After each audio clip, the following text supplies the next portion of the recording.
Yes, welcome to another video. I'm LB, and above me is Jordy Poddy. How you doing, Bray? I'm good, bro. I'm excited for this video. The question today, bro, is someone was asking us actually in one of the videos. Should Yaya Toure have had a statue at City? And we debated a little bit, you know what I mean, and discussed the whys yes, the whys no's. And then we got talking about, mate, this guy was actually such a good footballer. So that's what we're going to discuss today. Before we get into it, though, we're going to set a like target. So please give the video a thumbs up. It really helps support the channel, helps the channel grow, etc. Subscribe to the channel as well if you are new. We cover like loads of City stuff if you're not a City fan. And go download the Ultimate Fan app, which is a sponsor of today's video. This video is sponsored by Ultimate Fan. Ultimate Fan have a free app where you can be in with a chance of winning money every week. You open packs every week and build your ultimate Premier League team. Think Fantasy Premier League / Ultimate Team. The person with the most points in that game week can win up to £1,500. Tweet us your teams at #CXUltimateFan. Shout out to Ultimate Fan for the sponsor. Yes, go download the app. It's completely free, 18 and over, UK only. Link in the description. Right, Yaya Toure. Obviously, we brought him in from Barcelona. I think it was like £23 million as well. So he got a sick deal there. That's a sick deal. And, you know, I actually remember Paul Merson. I knew he was going to say this. Paul Merson was saying, like, what are they doing? You know, spending this money on Yaya Toure. But we're going to discuss, you know, the pros of Yaya Toure and his main career at City, I think, because I think at City, he really shone at City. For me, bro, I think what shone for me more than anything was, it's kind of weird when I say this, but he was pure class. You know what I mean? Like, that's a weird statement to make, but he was so good. Like, he was actually, I think, a footballing icon. I think in like 10 years time, when like, you know, time has evolved a little bit, I think we'll look back on Yaya Toure at like videos of him, and I think we'll go, he was such a good player. I don't think right now he's fully respected for what he did.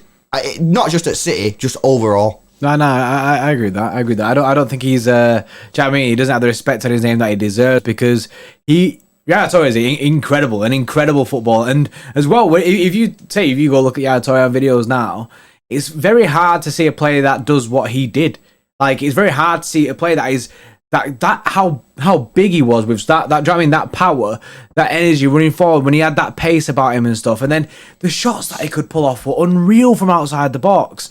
They just side foot it and it'd go right into the top bins. And he was an incredible player. He did so much for City, so much. And I do think he deserves a bit more respect. I just think maybe the Barcelona thing kind of dampened him a little bit. Do you know what I mean? He was at Barcelona for a bit. He wasn't even he won Champions League medals with him and that. Yeah, he weren't bad at Barcelona. I don't know whether maybe he fell out of the favourite. Do you know what I mean? Over there, I don't know how we got him for that cheap. Well, but obviously Busquets was, so he couldn't really play in that sort of CDM role, which he was playing at Barcelona. And then he got dropped to centre back.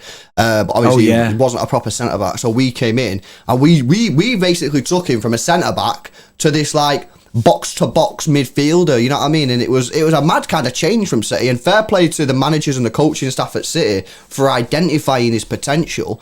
But yeah, bro, like you say, I don't think he does get the respect. I mean, who talks about him now? You know what I mean? You always hear about, oh, Frank Lampard this, Frank Lampard that, you know what I mean? And I get it's the English Premier League and Lampard's English, but you know, Yaya Toure's numbers, mate, his goal numbers were ridiculous. The guy won us the FA Cup, the first trophy he won in, 35 years, whatever it was. The guy pretty much won it with a goal against United and a goal against Stoke. People always talk about, oh, that Aguero goal, that Dzeko goal, because they came in that last match. But look at Newcastle. That was equally as important. Who scored the goals there that day? Yaya Toure. You know what I mean? So, for me, I do think his name is disrespected. I don't think that he's given the full credit he deserves. Not necessarily by City fans. I think the smart City fans do give him the credit that he deserves. But I think other people within the footballing community don't necessarily give him the credit that he deserves. And yeah, there were moments throughout his career where maybe, you know, he didn't look great on the pitch, or, you know, he come across as lazy or whatever. But ultimately, as a whole, as a professional and as a player, I thought he was amazing. And I do think that he's criminally underrated. I think that if you were to say, bro, I think this is the best way to say it.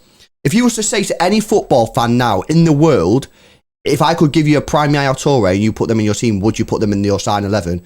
You'd be very, very hard pressed to find a single football fan in world football that would say, no, I wouldn't put him in. I'd put him in right now. Yeah, it's very hard to find a team that he just wouldn't slot straight into, because that's how good he was. And that's why the respect, I feel, isn't there. Like, when it's about Frank Lampard being English in that, but still, icon in the Premier League in that. I feel like YAYA Touré was an icon in the Premier League. He was absolutely incredible. And you know what I mean? I think the whole situation was dampened by his agent. Yeah, was it Raiola's agent, wasn't it? No, it's Seluk or whatever he's called. Yeah, that's what he's called. Yeah, it was all dampened by that. I feel like there was loads of like breakdown and stuff, and then, do you know what I mean, all the quotes that came out of it. I feel like that kind of ties a little bit of the respect with the club and Yaya, and maybe why he's not got a statue and stuff like that. I know he has the mosaic thing over there, do you know what I mean, at the training pitches and stuff. Yeah. But do you think he should have a statue, bro? I think he deserves one, but I feel like because of what has been said between him and club and him and Pep and stuff like that, I feel like that's why it won't happen. Yeah, it's an interesting one because... But you said it perfectly a minute ago, that his goals were just as important. Yeah, I think purely on a footballing basis, 100%, I think he deserves a statue at the City ground. You know, Vincent's got one, Sergio is getting one, David Silva's already got one.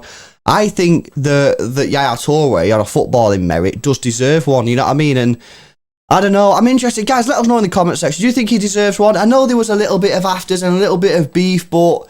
You know, I don't know how much you can read into that kind of stuff. You know what I mean? At the end of the day, you can only really judge a player on what they've done on the football pitch unless they absolutely go mental off the pitch, which Yaya didn't. You know what I mean? Yaya had a few nibbles or whatever, but I think on the pitch he was amazing. I do think that really City should consider giving him a statue. I know that he wasn't there for 10 years. I'm aware of that. However, I do think the stuff that he did on the pitch was equally, as if not maybe more important than what other players have done. So let us know in the comment section below. I'm putting out there, I do think he should get a statue. I think he should. I don't know if the club will, but yeah, I don't think they will. Let us know in the comment section below, guys. Hopefully you have enjoyed the video. If you have, please give it a thumbs up. Subscribe to the channel if you're new. Go check out the Ultimate Fan app, link in the description. Completely free to play. There is like a paid subscription behind it if you want to do that, but you don't have to. 18s and over, and UK only, link in the description. I will see you in the next one. See you in a bit. Not another 3 p.m. kickoff. Did you know that a lot of cities' 3 p.m. kickoffs are actually shown in the United States on television? For example, if you get Fubo TV, you can actually watch some of City's games that are televised in the States that aren't televised in the UK. The problem is, if you try and access that from the UK, you'll get geo-blocked, which means you won't be able to access their content. However, with ExpressVPN, you can tell the internet that you're actually in the United States of America, even though you're in Manchester, mate, which is our madness. Now, City Extra viewers can get a special discount by clicking the link in the description. You'll get 3 months extra completely for free when you sign up for their 12-month plan. So, unlock a world of new content today with ExpressVPN and support City even more.